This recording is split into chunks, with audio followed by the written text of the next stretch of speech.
acto que organiza el Partido Comunista en el Baix es un acto sobre Palestina que hemos titulado ¿Qué pasa en Palestina? Yo soy David Ibol, el Jodi Berchi, somos miembros del partido y queremos explicar o hacer entender más en profundidad el conflicto que hay hoy en día en Palestina, de dónde viene y sobre todo hacia dónde va. No se oye muy bien, David. Vale, Más fuerte. igual con esto a lo mejor no sé cómo va. No está conectado.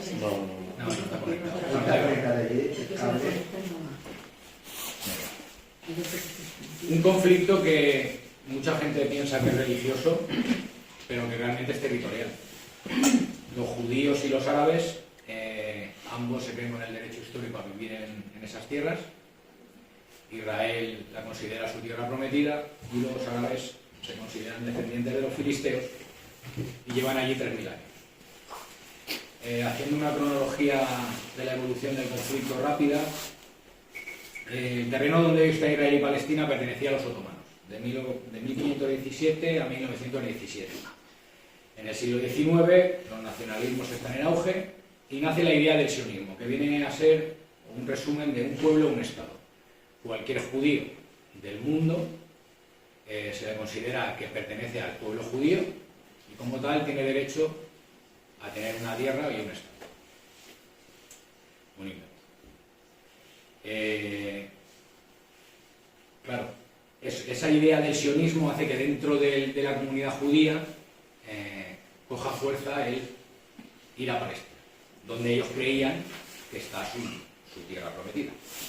Entre 1882 y 1903 se produce la primera migración de judíos a la zona. En la zona ya habían judíos, pero ahí se produce una migración proveniente de Europa, sobre todo de Rusia, Polonia y Rumanía, que es conocida como la primera Lilla. Un año después, en 1904, se produce la segunda Lilla. Empieza a crecer el antisemitismo en Europa y el sionismo va cogiendo fuerza entre los judíos y empiezan a emigrar allí. Llega la Primera Guerra Mundial, el Imperio Otomano cae y lo que es Palestina pasa a manos británicas. Entre el periodo entre guerras, entre la Primera y la Segunda Guerra Mundial, es cuando más judíos emigran a la zona. Y aquí tenemos que hablar de que los ingleses en 1917 hacen la declaración Balfour. Bueno, la hace Balfour, pero en nombre del gobierno británico. Es una declaración de intenciones no vinculante, pero en la que el gobierno británico manifiesta, es un manifiesto formal, apoyando la creación de un hogar para el Estado, o sea, para la creación de un Estado para los judíos. A la vez, en toda Europa, en ese tiempo, empiezan a tomar fuerza los fascismos. Para que veamos cómo fue la migración a la zona, en 1882 el 8% de la población era judía en Palestina. En 1931 ya eran el 17% y en 1936 el 28%. Hubo hasta 5 olas migratorias antes de la Segunda Guerra Mundial. Claro, si tú vives en un país en el que viene gente de fuera, se afinca allí y te está diciendo que ellos creen que ese terreno es suyo y se lo van a quedar, pues eso crea conflictos. Entonces empezaron a haber ataques entre ellos, entre los árabes a los judíos y los judíos a los árabes. Quizá la más famosa sucedió en Hebrón en 1929, que fue la matanza de Hebrón, donde los árabes atacaron a los judíos. Y entonces estos empezaron a organizar sus defensas. Crearon la ANA, o bueno, se pronuncia ANA creo, Haganá, pero se pronuncia ANA creo, que son las fuerzas de defensa judías, y formaron el Irgun. El Irgun era un grupo terrorista de judíos que su objetivo era atentar contra intereses británicos en la zona para forzar a estos a que crearan el Estado de Israel. Estuvo activo de 1931 a 1948. Claro, esto hace que crezca más la conflictividad en la zona. Los árabes atacan a los judíos atacan a los árabes y los judíos atacan a los británicos. En 1936 los británicos echan otra manita, sacan un poco más patita y hacen la Comisión Peel. Había tanta conflictividad en la zona que deciden hacer una comisión que se llamó la Comisión Peel para ver por qué había esa conflictividad en la zona. Y la conclusión a la que se llegó es que el mandato británico en la zona era inviable y que lo mejor era separar Palestina en dos estados, uno para los árabes y otro para los judíos. Pero esto era una comisión. Llega la Segunda Guerra Mundial, entre la guerra, Europa arrasada, el antisemitismo, todo eso, la propia hambruna hace que muchos más judíos, con la idea de que su tierra prometida está allí, emigren a Palestina. Claro, el IRGUN sigue atentando contra los británicos y en 1946 atentan contra el Hotel Rey David en Palestina, donde estaba la comandancia británica, y mueren 92 personas. Como la conflictividad era tan grande, los británicos en 1947, un año después de este atentado, deciden abandonar Palestina. Hasta entonces, los árabes habían estado hablando, bueno, los palestinos habían estado hablando con los británicos para, primero pidiéndoles que dejaran, o sea, que impidieran las oleadas masivas de judíos a la zona, y después que les permitieran hacer unas elecciones libres si tuvieran un Estado palestino. Pero los ingleses en el 47 abandonaron la zona y le dejaron la decisión a la ONU, a la recién creada ONU. Y la ONU pues agarró la Comisión Peel y tal cual. La Comisión Peel fue la que definió las bases de la resolución de la ONU 181 de 1947, en la que se decía, vamos a coger Palestina y la separamos en dos. Ya está. En dos terrenos más o menos de la misma extensión, bueno, eso es un poquito antes, pero sí, más o menos de la misma extensión. Claro, la solución de los dos estados es una decisión colonialista e injusta. Y además es el comienzo del objetivo sionista, que es la expansión de territorio por parte de Israel, o de los judíos en este caso. El Estado de Israel se proclama en 1948 y 2 días después los musulmanes palestinos, apoyados por la Liga Árabe, que eran Egipto, Siria, Líbano, Arabia Saudí y Transjordania, le declaran la guerra a Israel. Ellos habían creado ya sus fuerzas de defensa, las IDF, que son las Fuerzas Armadas de Israel, y van a la guerra. Ganan la guerra y además aumentan su territorio en un 23%, con el asignado originalmente por la ONU. Al acabar esa guerra, 711.000 árabes son expulsados de lo que es Israel y otros tantos judíos son expulsados de Palestina. Llegamos a 1956. Egipto nacionaliza el canal de Suez, que hasta entonces, desde su inauguración en 1869, estaba en manos de accionistas británicos y franceses. Lo nacionaliza y bloquea los estrechos de Tirán, que es la salida por el Mar Rojo del único puerto, del puerto más importante de Israel, que es el puerto de Eilat. Ante esto, Israel, apoyado por Francia e Inglaterra, va a la guerra, invade la península del Sinaí egipcia y arrasa el ejército de Egipto.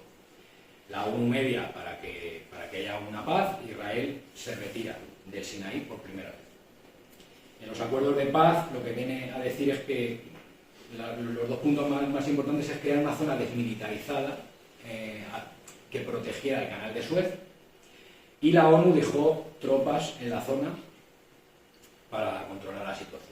De 1956 a 1967 hubieron tropas de la ONU en la zona. En el 67 la ONU retira las tropas, se vuelven a bloquear los estrechos de Tirán. Egipto, Siria, Irak y Jordania están haciendo movimientos militares para prepararse para la guerra, pero Israel se les adelanta y les ataca. Y empieza la guerra de los 6 días. Pues luchando con los 4 o 5, pues vuelve a ganar la guerra. Ocupa el Sinaí egipcio, los territorios palestinos de Cisjordania y los altos del Golán de Siria. En 1973, 6 años después, los árabes atacan a Israel para recuperar el Sinaí, los territorios palestinos y los altos del Golán. Y empieza la guerra del Yom Kippur. Claro, en 1973 era plena Guerra Fría. Las dos superpotencias toman partido, los americanos por los israelíes y los soviéticos por los árabes. Israel vuelve a ganar esa guerra, pero se esfuerza a hacer unas negociaciones de paz, que fueron los acuerdos de Camp David del 78. Los negociadores eran Jimmy Carter por Estados Unidos, el Sadat por Egipto y Menachem Begin por Israel. A estos dos últimos, por esa negociación, se les dio el Nobel de la Paz. Y los principales puntos del acuerdo fue que Israel devolvía el Sinaí a Egipto y Egipto, a cambio, reconocía a Israel como Estado. Fue el primer país árabe que reconoció a Israel como Estado. Y vamos a hacer un paro aquí. En los negociadores, por parte de Israel, fue Menachem Begin. ¿Os acordáis que el Irgun era un grupo terrorista que había atacado contra intereses británicos, que atentó contra el rey David y todo esto? Cuando se produjo ese atentado, este Menachem Begin era el líder del Irgun, del grupo terrorista Irgun. Cuando se crea el Estado de Israel, el Irgun se disuelve y entonces hay gente del Irgun que acaba en el ejército y otra gente decide entrar en política. Este de los que entró en política y creó un partido político que se llamaba el Herut. Con el tiempo se fusionó con más partidos de derechas y formó el Likud, que es el actual partido que manda en Israel, y el partido de Benjamín Netanyahu. Lo digo por aquello de que los terroristas no pueden, pues los terroristas gobiernan y lo tenéis. En el 82 se produce la guerra del Líbano. Israel invade Líbano, según ellos, para frenar incursiones de guerrilleros palestinos que venían desde el Líbano. La invade y mantiene tropas allí, invadido el Líbano, desde 1982 hasta el 2000. Esto provoca tensiones con la población civil, que se veía invadida, y con la milicia árabe de Hezbollah, que es la que opera en la zona. Se fueron en el 2000, pero en el 2006 volvieron a bombardear el Líbano. Como veis, desde la creación de Israel hay una conflictividad permanente, ¿vale? Pero claro, ahora nos queda cómo actúa con Palestina. Lo primero que tenemos que tener en cuenta es que Israel está metida por la ONU allí con calzador. Está en mitad del corazón del mundo árabe. Claro, lo que provoca que esta gente pues vea que eso le han quitado un trozo de tierra y además abiertamente están hablando de que el resto que queda también es mío. Con la idea del sionismo. Además lo hacen, atacan a Palestina con total impunidad. Israel es un estado fuerte económicamente y militarmente y nadie condena a Israel por ocupar territorios en Palestina, por expulsar a los árabes de la zona, por colonizar. No tienen ninguna impunidad.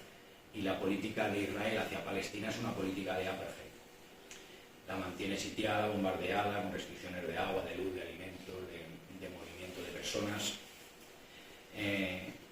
Y como os he dicho, Israel poco a poco va, como se ve en la foto, van ocupando territorio en Palestina, expulsan a los árabes de los territorios y lo llenan con colonos judíos. Esto es ilegal, está prohibido por el derecho internacional, además de saltarse tropecientas mil resoluciones de la ONU y los derechos humanos. Claro, mucha de la gente durante los conflictos se ha visto obligada a vivir en campos de refugiados. Hoy en día hay 5 millones de personas que viven en campos de refugiados que no se libran de los bombardeos de Israel tampoco. Nos vamos al 87, la primera intifada. Como os he explicado, que mantienen tanto a Cisjordania como a Gaza sitiada y les hacen la vida muy difícil. La gente pues se rebela, van con palos y piedras a la frontera a protestar. Israel responde sacando los tanques y disparando a la población que hay arriba. Y hay un montón de muertos. Viendo este movimiento social, se produce un movimiento importante en Gaza, que son que los hermanos musulmanes crean Hamas, para no quedarse fuera de ese movimiento social. Los hermanos musulmanes eran una organización ultra religiosa y fundamentalista que se mete, entre comillas, en política con Hamas para intentar controlar Palestina, que hasta entonces estaba en manos de la OLP, que era un partido político quizá no tan influenciado por la religión.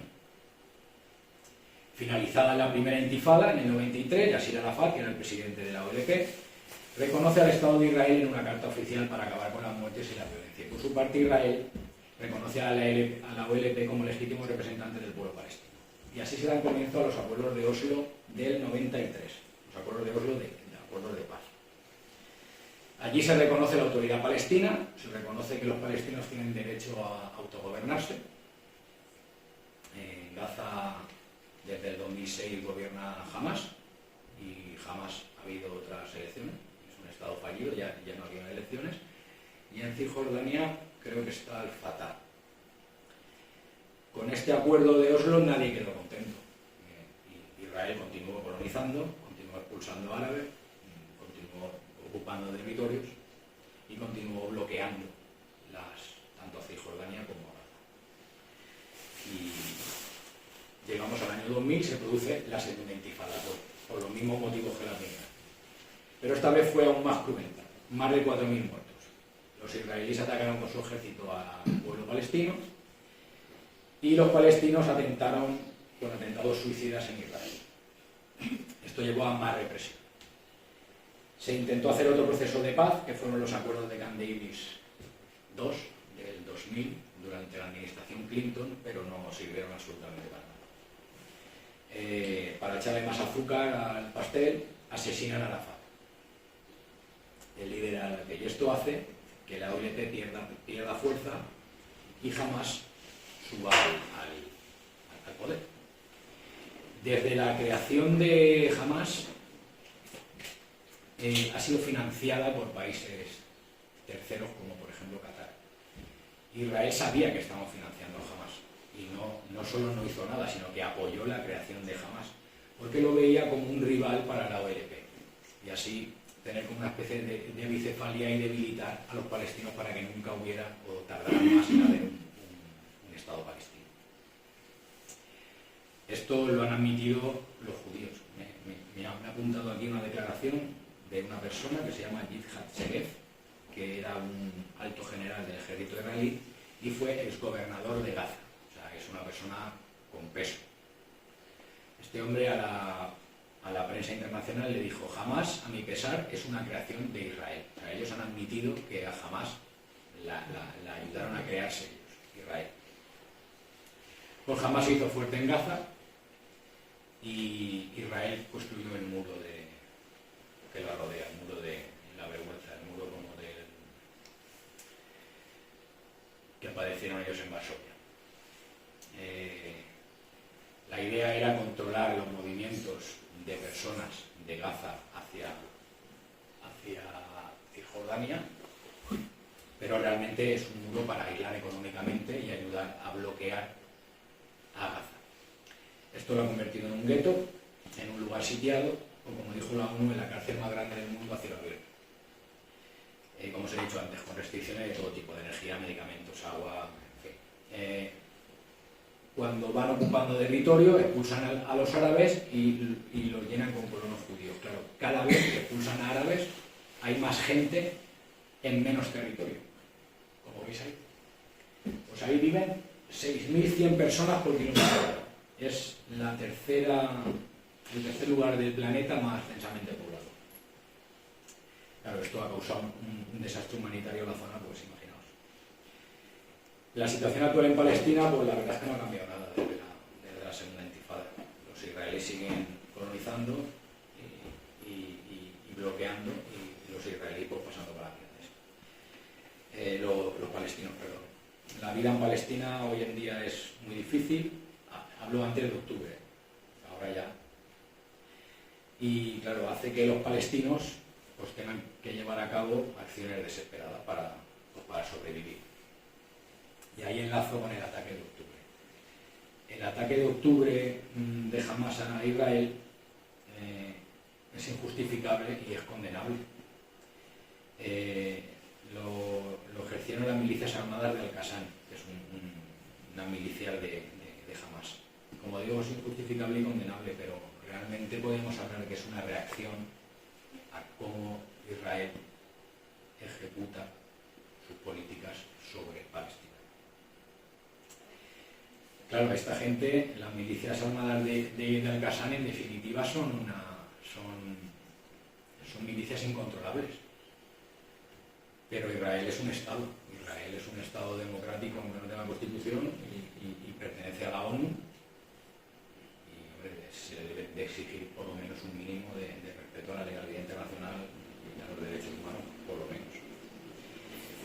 Claro, todo lo que os he contado hasta ahora, Israel no ha sufrido ninguna sanción, ni económica, ni militar, ni de ningún tipo.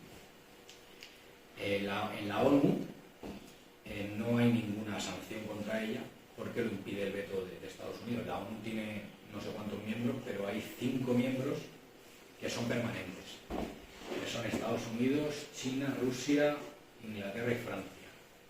Estados Unidos veta o vetaría cualquier intento de sanción por parte de la ONU. Bien, los diferentes ataques que han habido a Palestina en víctimas. En 2006, 2008 y 2009, 1.800 muertos. En 2012 y 2014, 2.500 muertos. En esta última, llevamos cerca de 30.000 muertos y a principios de febrero se había controlado 64.000 heridos. Estamos ante el ataque más sangriento de Israel a Palestina. Estamos ante un genocidio. Recordad que os he hablado del bloqueo a Gaza. Vamos a ver cómo afecta ese bloqueo con datos del 2018, que fue antes, es un periodo entre, por así decirlo, entre bombardeos. El desempleo era en 2018 del 53%, el 70% entre jóvenes y el 85% entre mujeres. La pobreza era de más de una de cada 2 personas. Se destruyeron infraestructuras, fábricas, talleres, comercios. Escasez de energía. En 2006 los israelíes bombardean la central eléctrica de Gaza, que debía de estar llena de terroristas, imagino. Se reconstruye parcialmente, solo funciona un 20%. Eso significa que en el mejor de los días hay entre 8 y 12 horas de energía eléctrica. El agua potable escasea. Los medicamentos en el 2018, el 50% de medicamentos básicos eran inaccesibles. El 65% de enfermos de cáncer no tenían tratamiento. Y muchas intervenciones quirúrgicas no se podían hacer. Además de que Israel ha bloqueado más de una vez ayuda humanitaria. ¿Os imaginaos cómo están ahora? Os lo podéis imaginar. La mortalidad infantil, pues el que no se muere en un bombardeo, pues se muere porque el agua no es potable, porque los alimentos no se conservan bien, o se muere directamente con enfermedades derivadas del frío. Y para hablar de la última girada de tuerca que hacen los israelíes, Israel controla el espacio aéreo y marítimo de Gaza. El espacio marítimo, los barcos de pesca israelíes que podrían ir a pescar para traer comida, solo pueden faenar hasta 4 kilómetros de la costa, muy lejos de donde están los peces.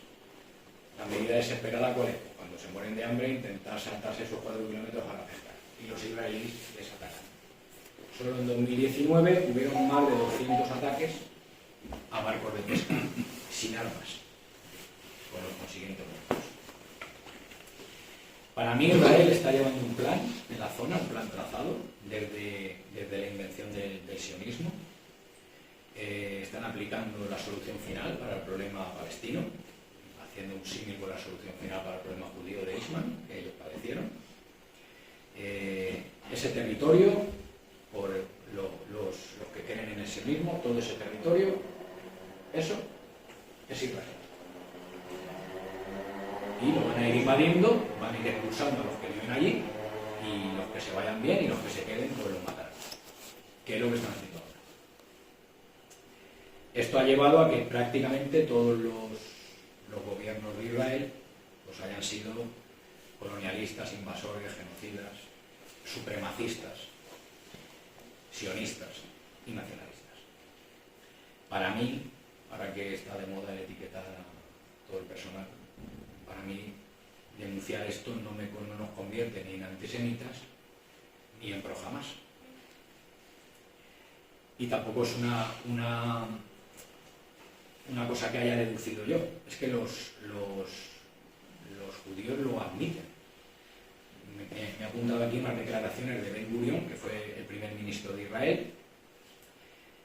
Era una persona muy influyente en su época. Dijo: cancelaremos la partición del país. Dice, y nos expandiremos a través de las tierras de Israel. Para ellos todo eso es Israel. Y también dijo, tenemos que expulsar a los árabes de Israel y ocupar su lugar.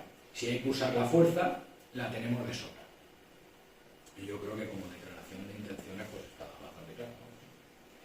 Mientras que han ido haciendo esto, los gobiernos de Estados Unidos y de Europa, que son sus aliados, que llevan todo el siglo XX siendo los perrillos falderos de Estados Unidos, pues defienden a Israel y lo justifican. De hecho, en la Unión Europea hay países como Francia, Alemania, Países Bajos o Inglaterra que han puesto trabas legales aquí en sus países, sobre todo desde octubre hasta enero, más o menos. Ahí fue más crudo. Han puesto trabas legales para que no se produzca ningún tipo de manifestación a favor de Palestina en sus países. Y ahora vamos a abrir un poco más la lupa, porque este problema está en Oriente Medio. ¿Por qué hay tanta conflictividad en Oriente Medio? Y siempre que hay conflictividad siempre sale el mismo actor. ¿Por qué el actor más influyente que hemos jamás el pan allí es Estados Unidos? Porque al final siempre vamos a lo mismo. Lo primero porque es un punto comercial estratégico. Es una ruta importantísima de transporte marítimo, intersección entre Asia, África y Europa, y por ahí circula el 30% del petróleo mundial. En esa zona es donde probablemente, si no hay más petróleo casi de todo el planeta, y los Estados Unidos son clientes prioritarios. Quizá no les haga falta comprar tanto petróleo allí, pero lo compran porque generan alianzas. Compran petróleo, esos países les compran armamento, mucho armamento, y les permiten poner bases militares en la zona para controlar el Golfo Pérsico y el Mar Rojo. Con esta influencia, Estados Unidos asegura que ni Rusia, ni China, ni Irán son influyentes en la zona. También Oriente Medio es un mercado enorme de productos y servicios. O sea, no solo en defensa está ganando dinero Estados Unidos, también lo hace en construcción o tecnología. Os he dicho que les dejan poner bases militares. Vamos a ver la cantidad de ejército que tiene Estados Unidos en esa zona, sobre todo en el Golfo Pérsico. En Israel no tiene nada, ni base, ni militar, ni nada, pero ya lo he dicho siempre que cualquier guerra que vaya a Israel, Estados Unidos la apoyará, tanto dándole armas como mandándole tropas. Kuwait, que son independientes gracias a la coalición aquella de la guerra del Golfo, que lideró Estados Unidos, pues aquí Estados Unidos tiene entre 15 y 20.000 soldados. En Qatar tiene una base aérea con 12.000 soldados. En Emiratos Árabes tiene una base aérea con 5.000 soldados y acceso preferencial a un puerto de gran calado donde pueden atracar sus portaaviones.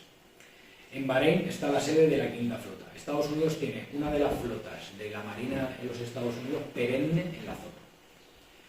En Bahrein tiene entre 7 y 9.000 soldados, entre bases navales y aéreas. En Omán, 500 soldados. Arabia Saudí, 2.500 soldados. Jordania, base aérea, 3.000 soldados. Siria, 1.000 soldados. Irak, 2.500 soldados. Grecia y Egipto, bases aéreas con otros tantos soldados. Turquía es un caso especial. Turquía tiene una base aérea con 2.500 soldados, pero Estados Unidos en esa base aérea tiene armamento nuclear. Tiene armamento nuclear cerca de Oriente Medio y en el patio trasero de la casa de Putin. Allí tiene 50 bombas nucleares, si no estoy equivocado. Y en toda la zona, Estados Unidos tiene portaaviones tanto en el Golfo Pérsico como en el Mediterráneo para proteger a Israel. Estos últimos días, lo hablaba con Hobby en televisión, se habla del conflicto del Mar Rojo, un conflicto que es derivado del genocidio que está haciendo Israel en Gaza. Pero los medios de comunicación hablan de él en clave de economía y de mercado, pero no lo ligan a un genocidio. Claro, los medios de comunicación pues tienen unos dueños con unos intereses y interesa esa vía y no la vía de la pobre gente esta que está allí viviendo a las puertas. ¿Cuál podría ser una posible solución para el problema? Todo el mundo habla del alto el fuego. El alto el fuego es necesario para que se acabe el genocidio, pero no es la solución, porque harían el alto el fuego mañana, pero Gaza seguiría sitiada y la gente seguiría con todo tipo de restricciones, malviviendo allí hasta la muerte, prácticamente. Otra gente habla de volver a las fronteras del 48. ¿Por qué? ¿Por qué va a querer Israel volver si nadie le tose? Nadie le obliga a volver a la frontera del 48, no lo van a hacer, eso es un brindis al sol. Para mí, por desgracia, solo hay dos maneras de arreglarlo. La primera es que los israelíes vuelvan a Israel, hagan el petate y se vayan a su puta casa, lo cual es imposible, porque nadie les va a obligar y de ellos no va a salir. Y la otra es que acaben con el plan trazado que llevan del sionismo, que es que acaben conquistando toda Palestina y el árabe que no se vaya pues lo matan. Esa es más factible. Mientras Occidente mira para otro sitio. Me ha apuntado una reflexión que me gustó de Noam Chomsky, que dice que la tragedia de Palestina es que no tiene apoyo internacional porque no tiene riqueza, no tiene poder, así que no tiene derechos. Y tristemente pues es así. Es una pena vivir en un mundo donde el dinero vale más que las personas, o donde siempre hay dinero para armas, pero nunca hay dinero para que la gente tenga sus necesidades básicas cubiertas. Y ya para acabar, porque este hombre también quiere hablar,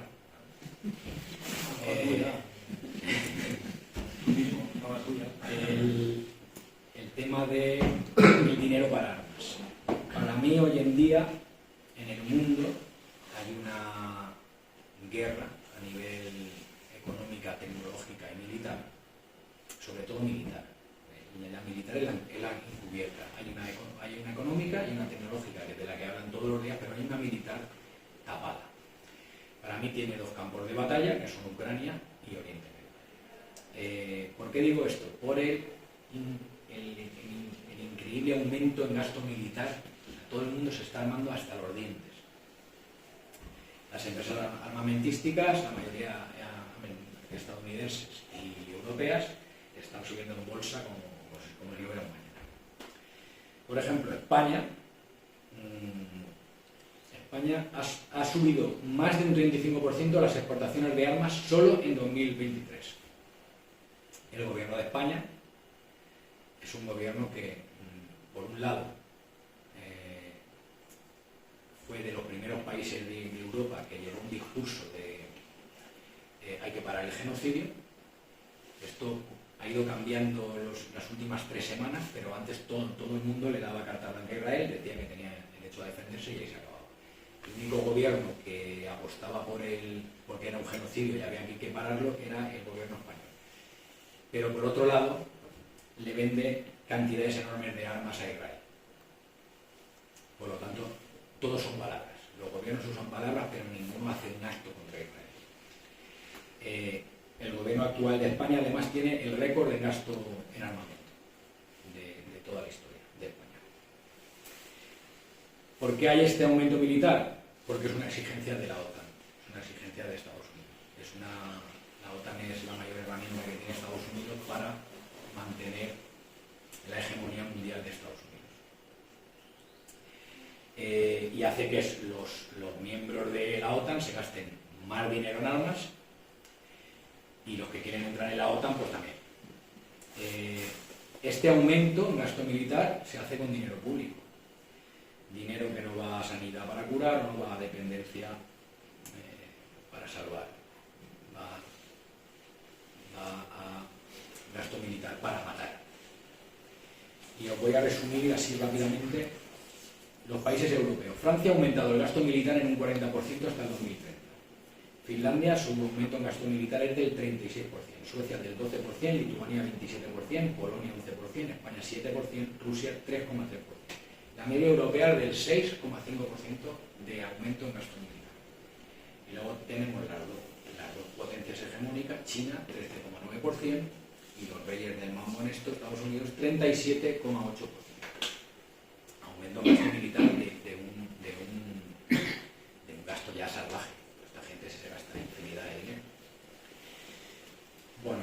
desde aquí, para acabar, desear que paren las muertes y que llegue la paz. Aunque ya os he dicho que soy bastante pesimista, creo que Israel tiene una línea trazada y no la va a cambiar mientras Occidente mire para otro lado. Pero aún así, pues hay que pedir que paren las muertes en Gaza ya. Bueno, esperar que la chapa esta que os he pegado os haya aclarado un poco más la situación, que es bastante complicada. Y nada, darle paso a Joaquín y agradeceros que me haya querido escuchar.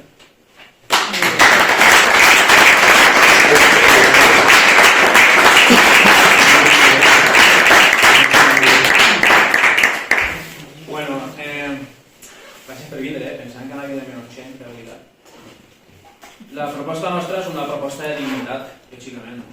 En un context d'apagament informatiu, de desviament de la notícia absolutament, i de convertir un tema tan greu, un tema tan trivial i tan banal, pues bueno, fa un mes i mig o dos, pues parlem, David i jo, de la necessitat de fer alguna cosa sobre això, per parlar d'un tema que pensem que és una tragèdia en majúscules, tragèdia que passa contínuament, incendis, atemptats, assassinats, però que per simple dignitat i per simple, d'alguna manera, contrastar aquest apagament informatiu que pràcticament xinès, que no li interessa a ningú, parlant un poc del que està passant a Palestina.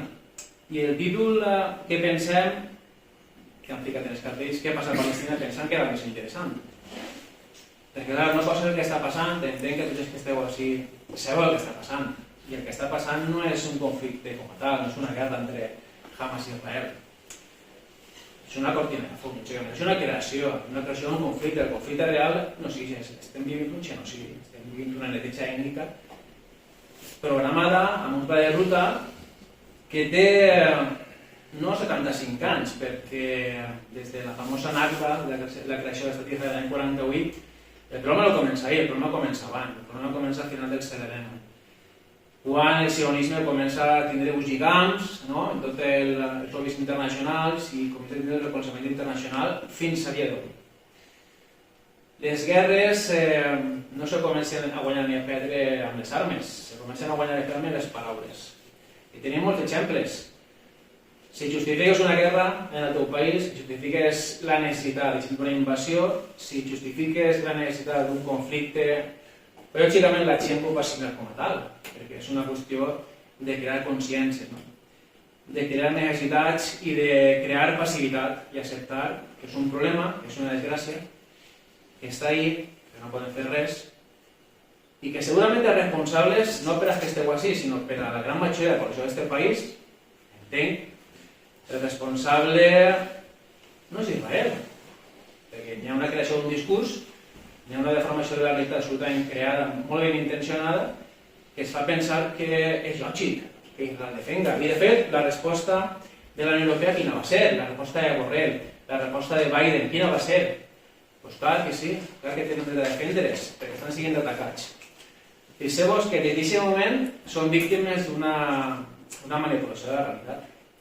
I són víctimes d'una esclavitud, l'esclavitud del pensament. Si tenim aquest pensament contra la majoria d'aquest país, però no podem comprendre aquest problema. Per això pensem necessari crear aquest acte per a pensar, per a canviar el discurs i per a autoritzar un altre tipus de paraules, fugint dels eufemismes, perquè n'hi ha que dir-ho clar.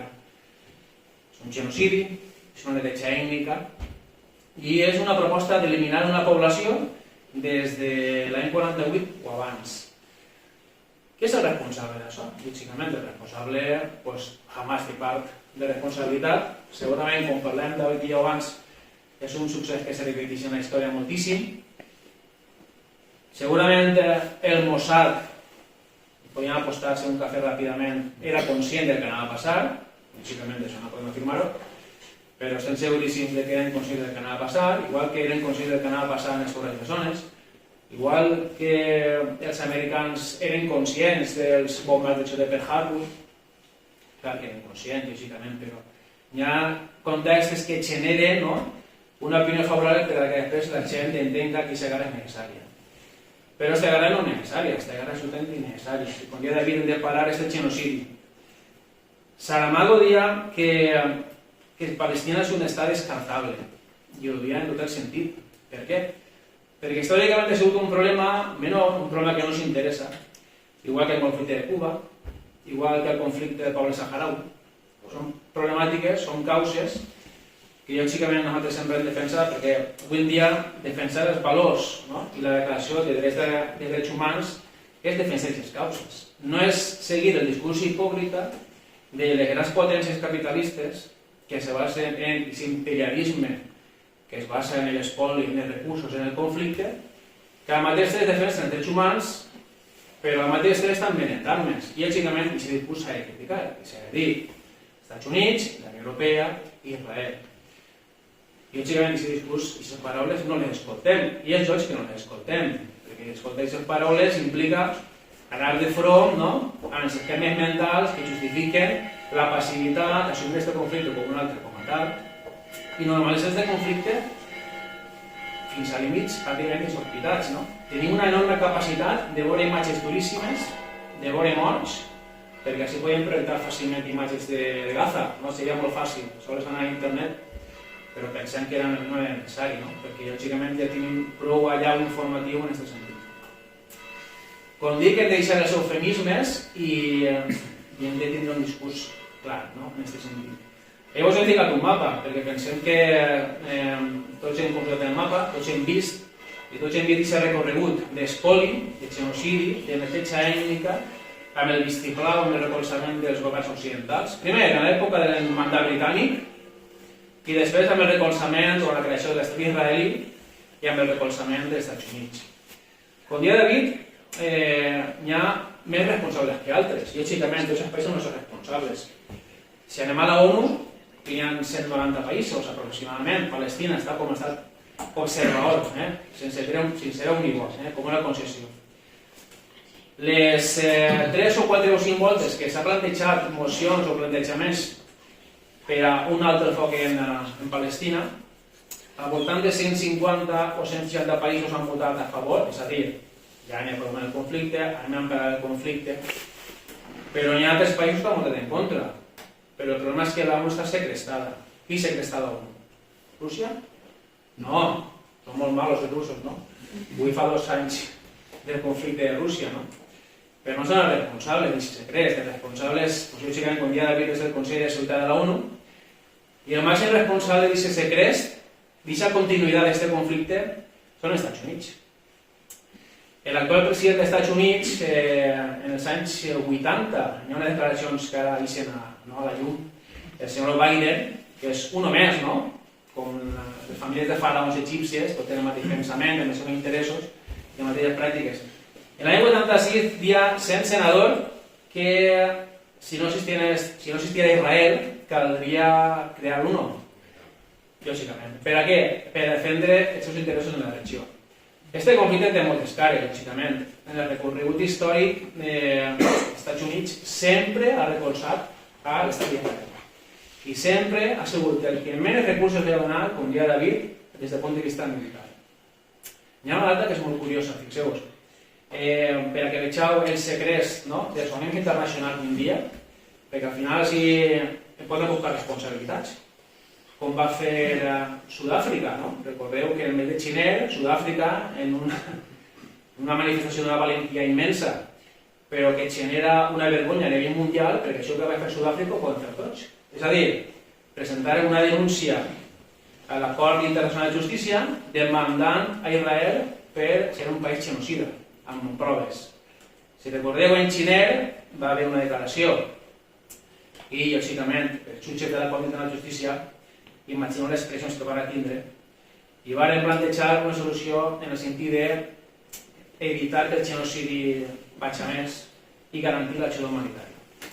Si aquesta resolució fos vinculant realment, que no és vinculant, si n'haguera un atac, n'haguera una obligació a Israel d'acabar amb el genocidi amb un plaç d'uns dies, amb unes responsabilitats, amb unes sancions, perquè sigui molt fàcil sancionar a Rússia, no?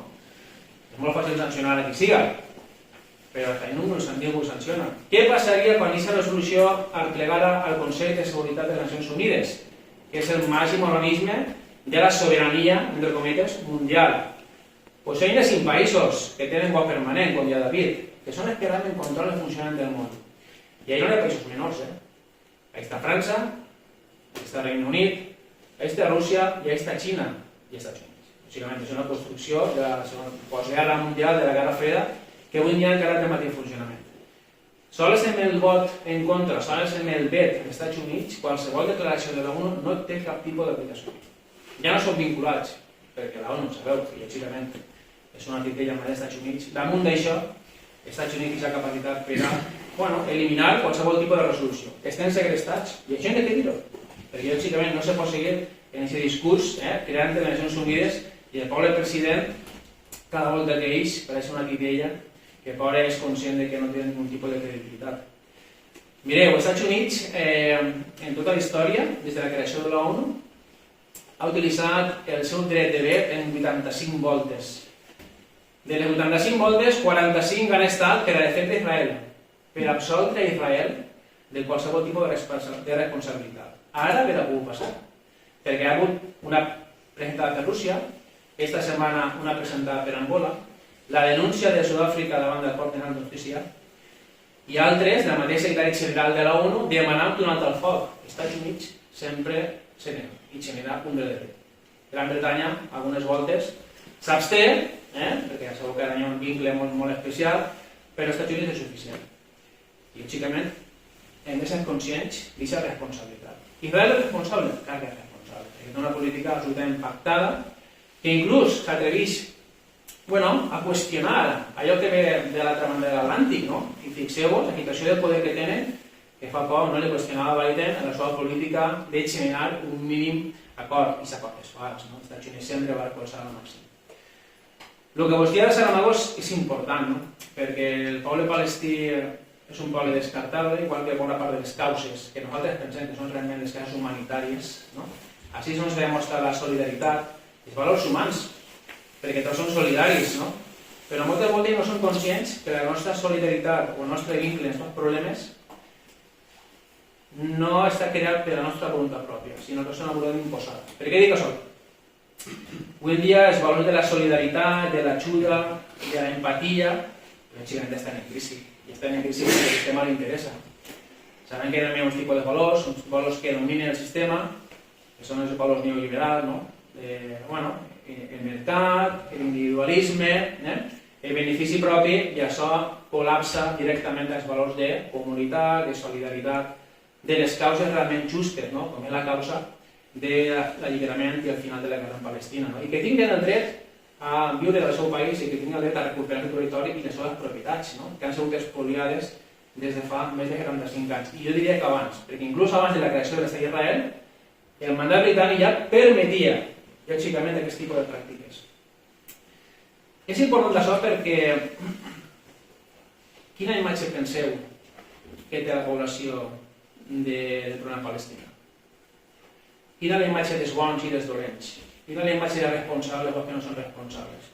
Mireu, molt curiós, en desembre o en novembre, poc abans del conflicte, quan hi havia les primeres iniciatives de solidaritat, de primer silenci amb el poble palestí, intentàrem en l'escola, en l'àmbit de l'escola, moure algun tipus d'activitat. Perquè en el cas de Rússia, de seguida, recordeu que l'allau informatiu era com un tsunami. I lògicament hi havia que ser solidari en Ucrània i foren soldats en Ucrània. No s'havia de qüestionar lògicament cap tipus de amenaça del govern de Putin. El règim de Putin apareixia d'una manera constant. És a dir, hi ha una creació d'una russofòbia immensa. És un tipus de poder, clarament, fins avui. D'acord? I continuarà. Però el cas de Palestina és diferent, el cas de Palestina molesta. Fèiem una proposta a l'escola i la resposta de la direcció fou que l'escola era una escola pública, apolítica, i que ho va ser per ahí, no vaig llegir el perquè. I que pensava que no devia comprometre's en aquest tipus de plantejaments. Però per què dic això? Perquè això deu passar a qualsevol. Lògicament, avui en dia defensar la Palestina a nivell de qualsevol tipus d'organisme és, com ja he dit, fàcilment acusable d'antisemita i de recolzar estats de Hamas. I en aquest context, al final, raonant, vam aconseguir sols un minut de silenci. Però no per acabar amb el conflicte i defendre el poble de Palestina, perquè això genera moltes tensions, això genera moltes incomoditats, conscients o inconscients. i al final va ser un minut de silenci a favor del final de la pau. Què ocorreix ahir? Ja estem cedint. Per què? Perquè estar a favor de la pau implica una equidistància. D'acord? És a dir, no estem sols a favor de la pau de Palestina. Això m'ho passa en Cortell.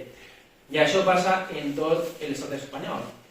Cada setmana, justament, no ho veureu en cap lloc, jo ho he vist perquè pràcticament siga informació clandestina, és el segon cada setmana de mobilitzacions, no? En tot l'estat espanyol hi ha més de 100 localitats, ciutats que estan plantejant activitats, concerts, xarres com aquesta, manifestacions, demà hi ha una manifestació a les 5 de l'Aspre, a les 5, no? Que comença la Facultat de Geografia i Història, però jo he d'això no ho veureu, perquè la informació és poder, i si no hi ha informació no hi ha cap tipus de reflexió.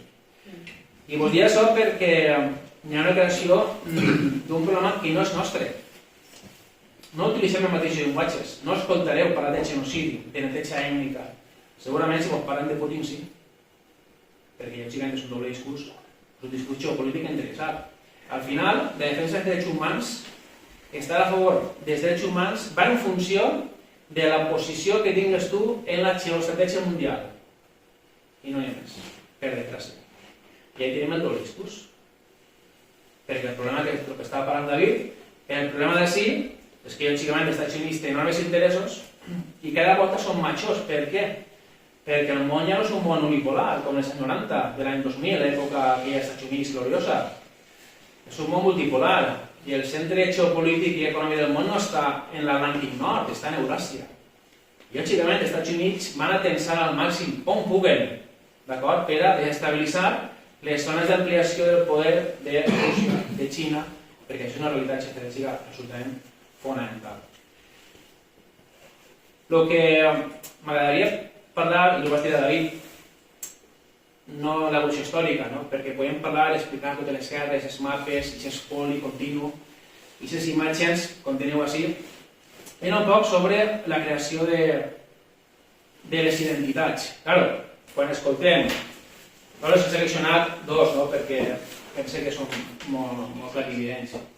Quan veiem declaracions com aquestes del ministre de Defensa israelí i que diu el que diu, no? Des del primer dia, justificant, no? La reacció israeliana, estem lluitant contra animals humans, com assumim això? Com ens arriba? Quina reacció genera? Si estem així, lògicament, et genera una reacció d'odi, no? D'impotència absoluta, de donar-se compte que aquestes polítiques que sempre han sabut, bueno, són explícits, són sincers, perquè ells el que volen fer és eliminar, no? El poble israelí. O quan escoltem aquesta dona, que és la ministra d'Assentaments. La ministra d'Assentaments són les que controlen les colònies, és a dir, l'espoli, el robatori, el fet d'anar, controlen cada volta més territori israelí, i fixeu-vos el que diu, és a dir, Israel és nostre, no existeix un poble palestí. Del fet de negar que un poble existisca a justificar el seu extermini, lògicament hi ha un recorregut absolutament mínim. Però me preocupa com se crea esta sensació d'impunitat, no? Esta sensació de que aquest problema no és nostre. Perquè el problema lògic és un problema nostre, no? L'hem viscut en la informació, en aquesta creació, en aquest discurs. Però aquest problema no és nostre, és un problema menor. Hi ha una companya de l'escola que deia és que jo estic tot el dia mirant la televisió. Una dona del poble molt honesta, molt sincera. Que dona gust preguntar i escoltar i que te diguen. I jo li preguntava, quina decisió tens tu del problema de Palestina, d'Israel? Perquè no és el problema de Palestina, és el problema d'Israel, perquè ara que ha sigut atacat. Aleshores canvia el discurs, canvia la situació. I deia, jo estic tot el dia mirant la televisió. Treballa per l'Aspra, estic mirant la televisió, i veig Antena 3. I jo dic, segur, està claríssim. I ell em va dir, en molta sinceritat, sense que jo li qüestionara res, em va dir, m'estan fent pensar que he d'estar al costat d'Israel. És una mostra de sinceritat, però és com funciona, no? Aquesta creació d'identitats. Aquesta creació d'identitats no és actual, sinó que té un recorregut d'anys.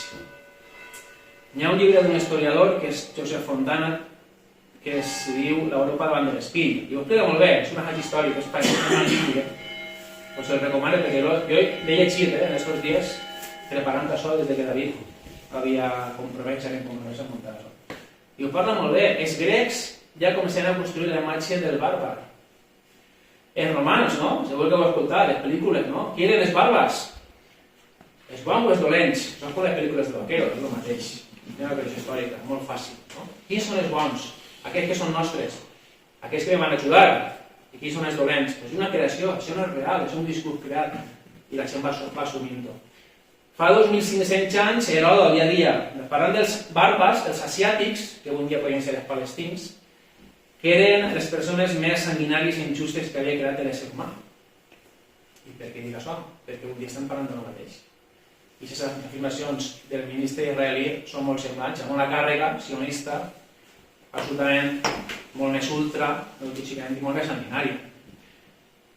L'historiador Tàcit, fixeu-vos que dia que tots els bàrbars són igual, tenen el mateix aspecte.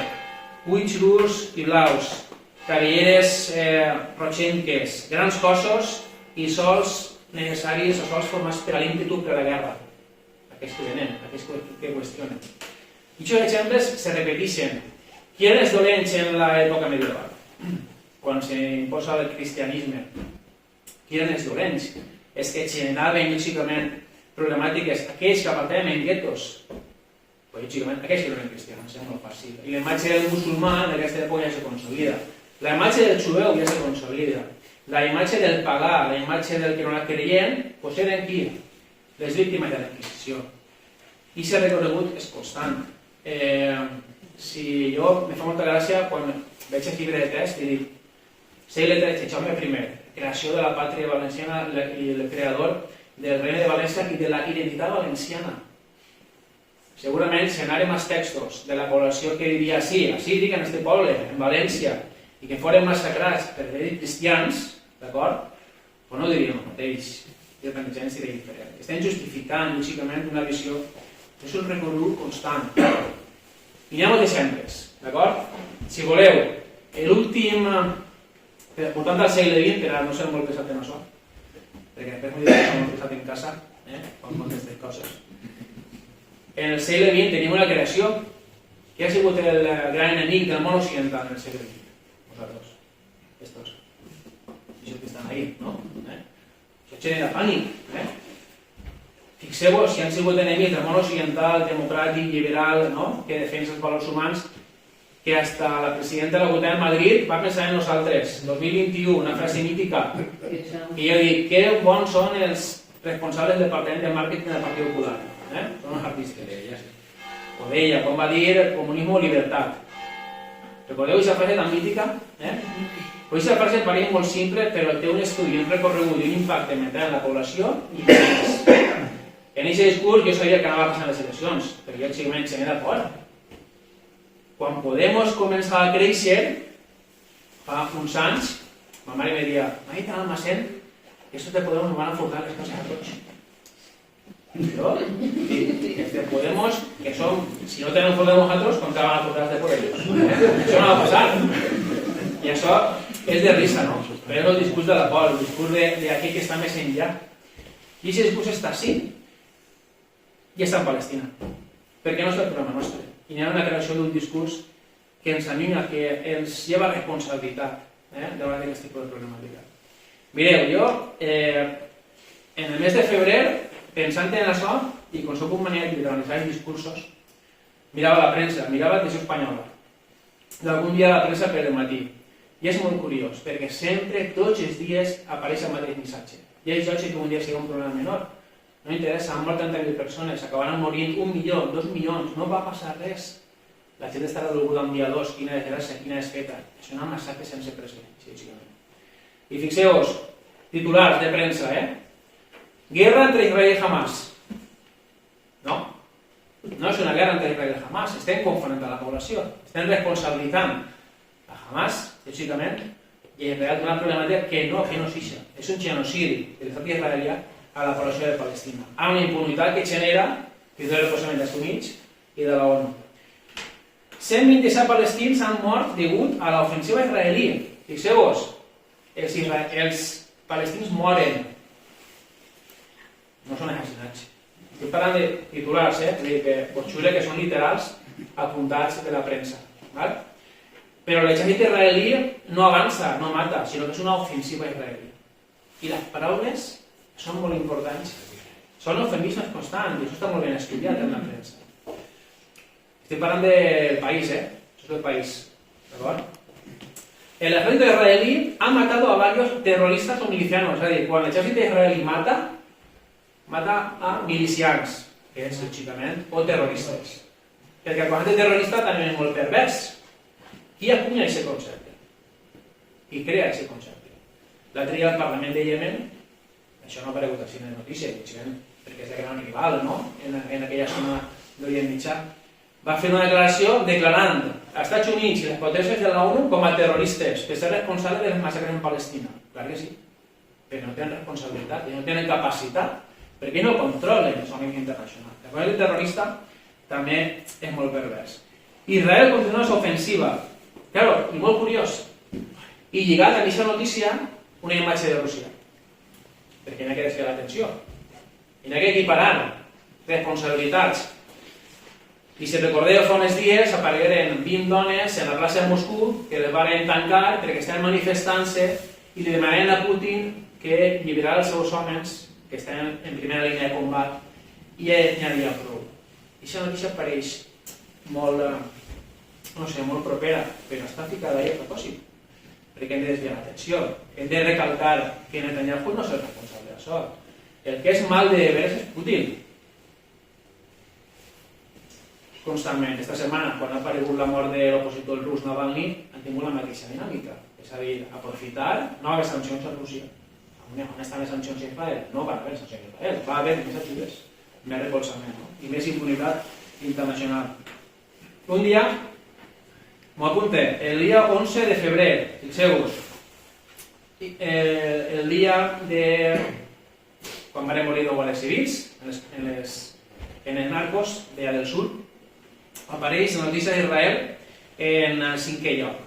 Ja no és la capçalera, lògicament. El que ens impacta és la imatge de dos guàrdies civils morts, que és l'hora que veiem tots, estic parlant de televisió espanyola, de televisió pública, no estic parlant de les teles privades. ¿Vale? I després d'aquest impacte emocional, pues, bueno, apareix el tema de Puigdemont, que també té una importància molt important, no?, en crear identitats. Apareix Milei i el Papa, una imatge absolutament sarcàstica, no?, d'un abraç quan la mà diu que era el dimoni de la terra, després fan l'espal. 5è lloc apareix Israel. I apareix el titular, i diu, vos dic paraules textuals, Israel sigue a solas de fa 2 semanas. Sigue adelante en su plan de ofensiva terrestre. Són brutals. És a dir, no passa res, estan avançant. Sigue creciendo la presión contra el primer ministro israelí. Claro, ¿qué es lo que presiona al primer ministro israelí? John Biden, lógicamente. Y digo, Biden le dice que no apoya la incursión si no protege a los civiles. Mira que tiene poca vergüenza. Parlan mal. Va dir, no, has mort a 25.000 persones, estàs fent el que vulguis, estic enllantant més, m'importa molt poc la població que està morint d'ahir. Te vaig seguir recolzant en els drets de veta en la ONU, però intenta que entri acció humanitària. Són notícies perverses. Claro, després Borrell, ¿no?, que és el responsable de la Unió Europea d'Exteriors, però ja no apareix ni el secretari general de la ONU. Y digo, Borrell afirma que sería una catástrofe indescriptible. Claro que sería una catástrofe, ya está siguiendo. Pero ni hay responsabilitats, ni hay sancions. El discurs no, se queda ahí. És a dir, no n'hi ha. I és constant, no? És a dir, és inevitable. No poden fer res. No tenen recursos, claro que tenen recursos. No n'hi ha voluntat.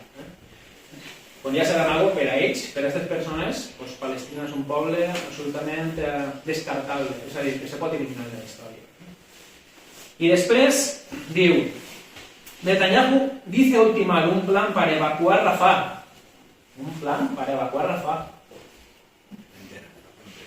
Evacuar de cadáveres, imaginen, perquè Egipte no va obrir la frontera, lògicament, a no ser que construïsquen en el desert, com ja estem parlant David i jo abans, hi ha rumor de que estan visionant, no?, blocs de formigó per al desert del Sinaí, construir fora del territori israelià, la frontera egipci, no?, i que els acullin ahí.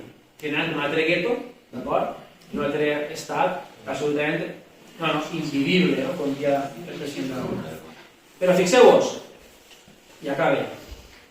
Diu, seguir la notícia. Jamás advierte que si se produce hará saltar por los aires las negociaciones para liberar rehenes. Què implica això? És a dir, quan una persona escolta això, estàs assimilant el responsable de no seguir en negociacions serà Hamas, perquè Hamas és el que està forçant. I això, segurament a vosaltres no vos arriba, o podeu filtrar aquesta informació, no? I sabeu el que està en joc, però a la població no li arriba això.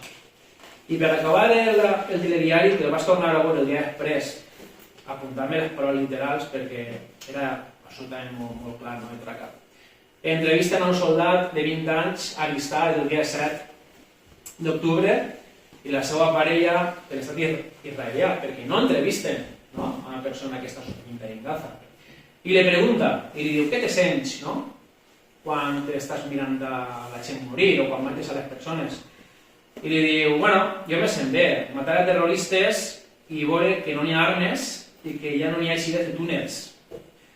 Y después, en una frase, digo, me impacta, pero la mayoría del tiempo estoy viendo lo que hicieron ellos a mi pueblo, las cosas terribles que hicieron allí.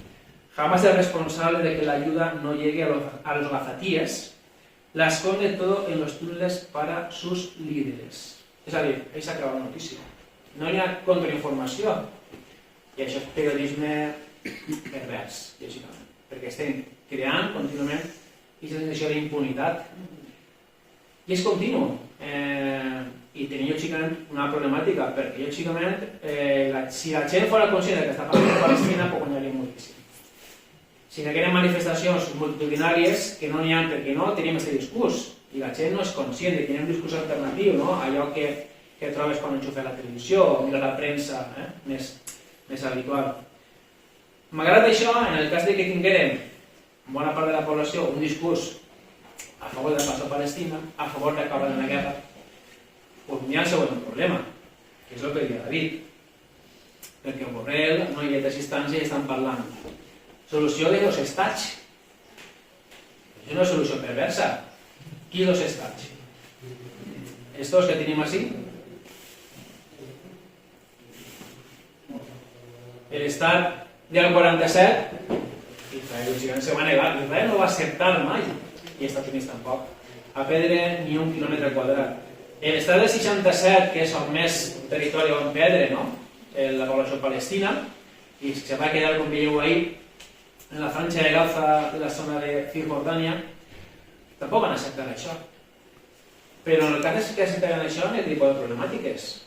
Hi ha resolucions de la ONU incomplides per Israel que diuen la població palestina té dret a tornar a la seva vivenda, té dret a tornar al seu territori, perquè com ja David, des de l'any 48 milions de palestins han sigut expulsats literalment de les seves terres, de les seves vivendes. I han sigut les seves vivendes, les seves propietats absolutament expoliats per l'estat israelià. És a dir, que quan se parla de l'execució dels dos estats és molt pervers, perquè sols en partir del territori no és suficient, perquè hi ha que pensar en propietats. I hi ha que pensar en els milions de persones palestins que estan refugiats fora del país. La situació és, lògicament, molt complexa. L'estat israelí genera una política de massacre sense precedents, però no tan sols m'agrada aquesta foto, no? I en això se pot acabar i, sobretot, parlem, dialoguem i, no sé, fem una conversa perquè això és important, no? No parlar amb altres molt, sinó parlar entre tots, no? Podem ficar imatges que és allò que s'ha arribat a nosaltres, no? Les imatges de la intifada famoses, no? De la població palestina en pedres davant d'estats israelis. La imatge dels terroristes, des del punt de vista occidental, perquè és població que té tot el dret a defendre's, no? Davant d'aquest espoli. Però hi ha imatges que són molt interessants. L'estat israelí ha tingut una política d'espoli, de massacres, de neteja ètnica, d'acabar amb els territoris. El que està passant en Gaza avui en dia és un exemple lògicament claríssim. Però borrar tot allò que estigui inclòs en el poble palestí. Borrar literalment tot allò que recorde i que genere o que està vinculat a aquesta identitat del poble palestí. I aquesta imatge és una imatge del 2005 en Nablus, en el nord de Cisjordània, que és molt important. Sabeu que l'olivera és un símbol del poble palestí, com molts pobles mediterranis, lògicament, no? Perquè forma part del nostre paisatge mediterrani. l'estat d'israelí no tenia prou en expulsar la població dels seus territoris, expropiar les propietats, les vivendes, els recursos, sinó que va tindre la política de tallar 800.000 oliveres en el territori de Palestina. Ara, quan parlem de Palestina, penseu que és un territori més o menys com la província de Castelló, perquè els mapes poden canviar, no? Però quan tenim un mapa real, la franja de Gaza és el Camp de Morvedre i poc més, per a que situem. En la franja de Gaza vivien més de 2.000 persones. Camp de Morvedre i poc més. I Cisjordània, doncs, la província de Castelló. 800.000 oliveres. Per què? Perquè volen eliminar tot allò que estigui vinculat al poble palestí. I davant d'això ens queda conèixer el problema, empatitzar en el problema i explicar a quan més persones millor aquest tipus de problema. Perquè és una realitat duríssima. I que ni ha sigut la primera ni serà l'última, perquè en el món hi ha centenars de conflictes i el que està passant així pot passar en un altre lloc, però pensem que és una causa que s'ha de defendre. I per això hem intentat preparar-se el millor possible aquesta intervenció i sobretot conversar amb vosaltres. Així que a partir d'ací podem parlar fins a les 8 que tenim de permís. Tenim sort, perquè aquest acte segurament en França o en altres països de la Unió Europea tenen problemes legals, on s'acusarien una demanda judicial de... I en Israel ja no t'ho dic. D'estar a favor de Hamas i d'estar a favor del terrorisme internacional. Així que aprofitem aquests minuts, d'acord?